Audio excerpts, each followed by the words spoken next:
नमस्कार दोस्तों, एक बार फिर से आप सबका मेरे channel exploring India with Pashupati में स्वागत है।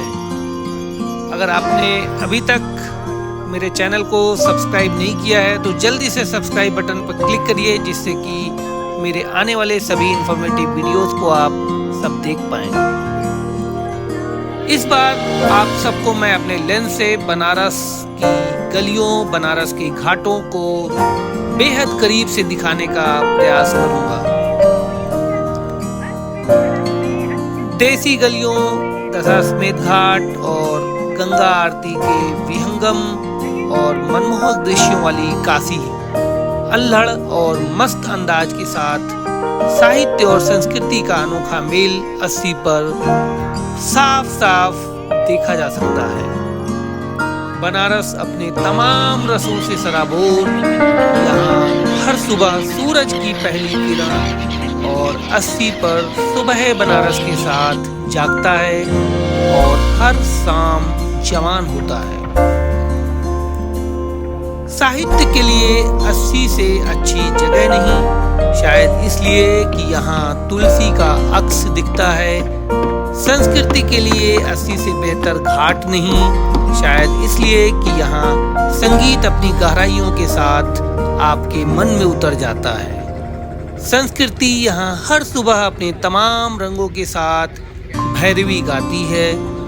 बेहद सलीके से सांस्कृतिक विभाग का अमला यहाँ गंगा तट को सुरों में भिगो देता है और यह एहसास दिलाता है कि अगर आपने अस्सी के सुबह बनारस को नहीं जिया तो कुछ नहीं किया। गंगा तट पर सुबह के सूरज के साथ, आरती के दीपों के साथ, संगीत के सुरों का आनंद नहीं लिया तो बनारस को महसूस नहीं किया।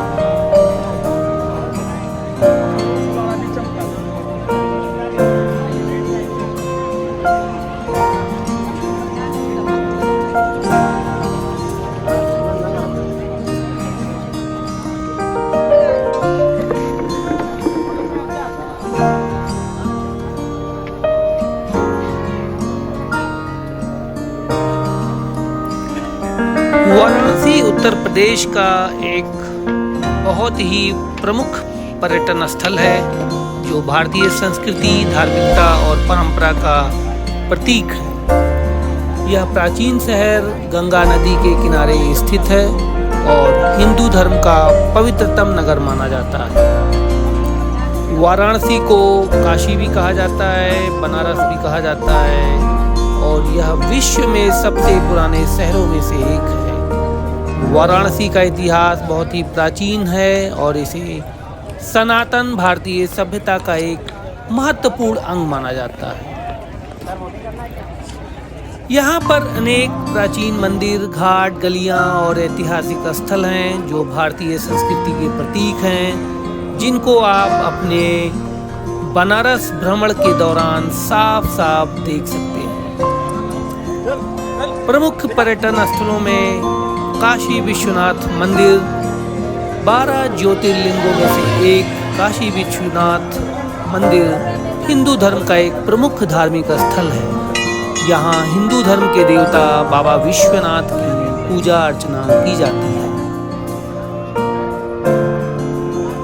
दूसरा प्रमुख स्थल है दशाश्वमेध घाट। यह घाट वाराणसी का एक प्रमुख और प्रसिद्ध घाट है जो गंगा नदी के किनारे ही स्थित है। इस घाट पर होने वाली आरती अपने धार्मिक और सांस्कृतिक महत्व के लिए बेहद प्रसिद्ध है। यहाँ भारतीय संस्कृति के अनुसार कभी दशाश्वमेध यज्ञ हुआ करता था। यहाँ पर होने वाली आरती निश्चित रूप से आनंदित करने वाली होती है। इस आरती का आनंद घाट पर से रहकर और घाट के सामने बोट में बैठकर लिया जा सकता है। दोनों का अपना अलग अनुभव है, अपना अलग मजा है। हमने भी यही किया था। एक और प्रमुख घाट है जिसको मणिकर्णिका घाट कहते हैं। मणिकर्णिका घाट वाराणसी का एक प्रमुख और प्रसिद्ध घाट है जो गंगा नदी के ही किनारे पर स्थित है। यह एक पवित्र स्थल है और हिंदू धर्म में महत्वपूर्ण स्थानों में से एक माना जाता है। इस घाट पे 24 घंटे चिताएं जलती रहती हैं और इस घाट के जस्ट बगल में आपको बाबा विश्वनाथ का कॉरिडोर भी देखने को मिलता है। इसके अलावा सारनाथ गौतम बुद्ध के प्रवचन के स्थान के रूप में महत्वपूर्ण। गंगा आरती हमने आपको बताया ही, गंगा आरती यहाँ पे यह गंगा नदी के किनारे हर शाम आयोजित होती है, जो निश्चित रूप से आकर्षण का एक केंद्र रहती है सभी पर्यटकों के लिए।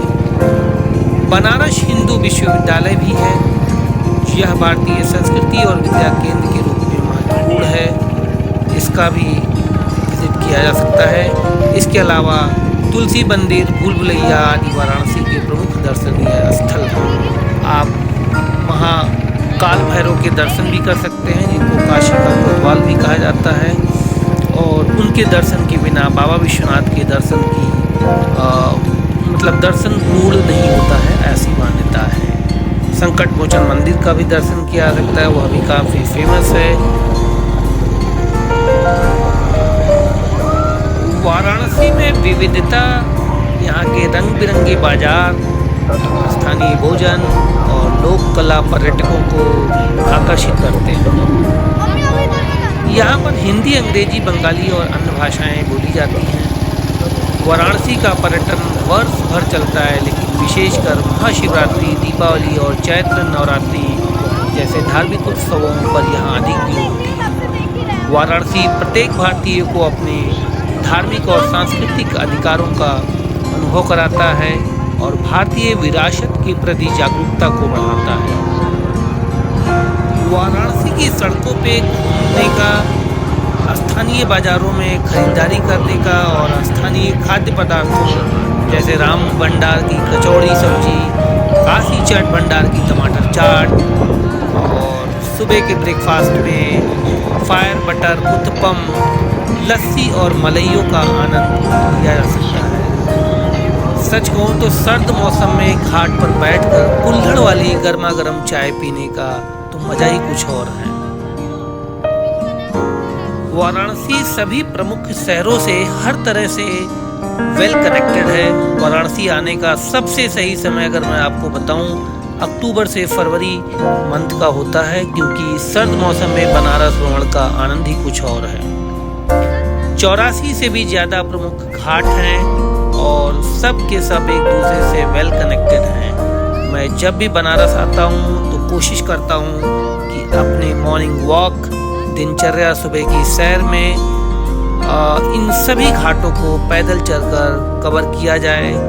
और पैदल चलने का यह फ़ायदा होता है कि एक तो आप फिट रहते हैं और दूसरा हर छोटी से छोटी चीज़ को देख सकते हैं, उनको महसूस कर सकते हैं और उनका आनंद ले सकते हैं।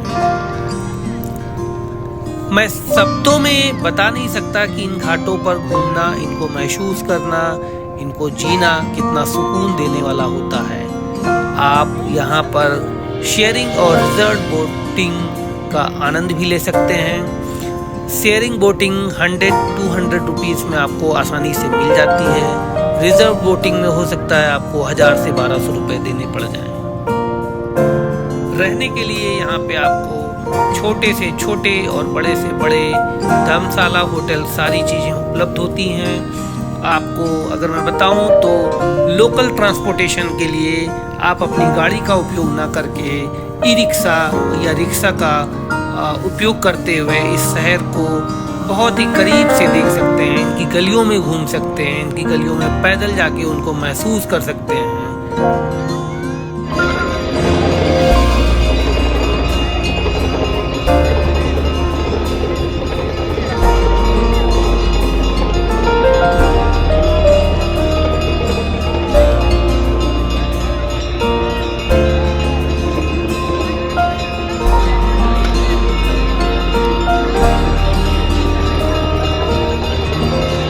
कोशिश की है इस वीडियो में छोटी से छोटी और बड़ी से बड़ी जानकारी देने की। अगर आप सबको यह वीडियो पसंद आया हो तो प्लीज़ लाइक करें, सब्सक्राइब करें और वीडियो को शेयर करें। And please don't forget to subscribe my channel, ताकि आपको आने वाले सभी इंफॉर्मेटिव वीडियो आप तक पहुंच सकें। Bye bye, good day.